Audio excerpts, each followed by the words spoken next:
15 बोसोर जेलाव थानानै एनडिएफबि सासे न' फारसे गिदिंबोनो मोनदों, नाथाय सानसेनि थाखायल'।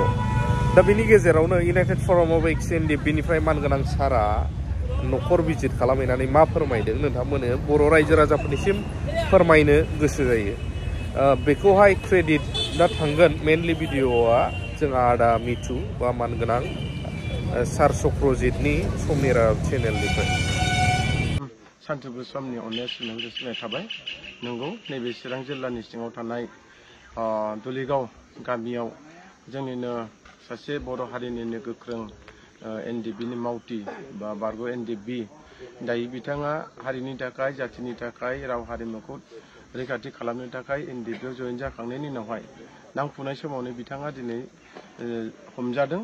दायो हमजानानै दिनै बिथाङा आरोबाव खबर आरो गाज्रिबाव बिथाङा जाहैबाय माने फासि होजानो थांनाय मोनसे सासे सुबुं। बिथांनि मुङानो जाबाय बुहुम, बिथांनि अरिजिनेल मुङानो जाहैबाय बिरखां बसुमतारी। दायो फंबाया सानसेनि थाखाय सुथि मोनदों। बिनि गुबै ओंथियानो जाहैबाय बिनिनो जोनोम गिरि होननांगोन बा बिब' देरसिन थैनानै थांदों। दा बिब'नि सारादुआवहाय दिनै बिथाङा सानसेनि थाखाय बेहाय सुथि लाना फैदों आरो लोगोसे गावनि जोनोमगिरि बिफा दं, गावनि जोनोमगिरि बिदा बिबाजै बाय बागि जाथि खुरमा सानसेनि थाखाय बे बिब'नि सारादुआव फैनानै लोगो मोनफैदों। दा बेखिनि खबरखौ जोंबो मोननानै इउनाइटेड फराम एक्स एनडिएफबिनिफ्राय लानानै जोंनि मानगोनां आफादगिरि जोंहा सिला बसुमतारी फैदों, लोगोसे गाहाय नेहाथारि बिथां रसराजआबो नुजाफैदों, लोगोसे इउनाइटेड फराम एक्स एनडिएफबिनि लोगो आफादगिरि जायख्लं बसुमतारी आरो लोगोसे जोंहा इजिएस मिरुनि सेक्रेटारि फंबाय मोनाबिलिबो दंफैयो। आरो बेजों लोगोसे जोंल' नङा, गोबां बे रायजो राजा बे ओनसोलनि लोगो दिगिफ्रा फैनानै नुजाफैदों। दा बेखौनो जोङो दुखु मोनदों जे दिनै बिथाङा हारिनि थाखाय गोबाव बोसोर सेक्रिफाइस खालामनानै दिनैहाय एकर्ड जाखांनायनि उनावबो दिनै बिथाङा मोनसे फ्रिदम मोनाखिसै। दिनैहाय फासिनि साजा दिनै मोननो गोनां मोनसे डिक्लेयार होजाबाय। जोंनिफ्राय जोंनि इउनाइटेड फराम एक्स एनडिएफबिनि नाजानायनि गेजेरजों जों बेखौनो मोनथिगौ जे दाख्लै जों जिहेथु माखासे कर्टनि दैदेनगिरिफोरजों बा कर्टनि जाजफोरजों रायलायनायनि गेजेरजों बिथांनि माखासे जिहेतु हें जानो गोनां बा फासि जानो गोनां दिनै बियो बे बुस्थुआव गैला, बे जानाय नंला, बेखौ जोंनो डिक्लेयार होदों। बेनि थाखाय जों गोजोननाय मोनदों। दा दिनैनि आरोबाव नैबेवहाय जोङो बे फंबायजों लोगो मोनफैनायनि गेजेरजों दिनै जों जोबोद गोजोननाय मोनदों।